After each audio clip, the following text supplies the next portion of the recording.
Это ж нема, кто-то нема. Я сказал, что Да ладно, хватит, хай снимают. Мне все равно, снимают чего.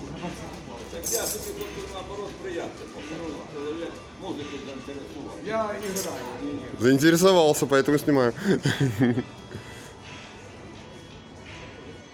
Воно у тебе запише музику, так? Конечно.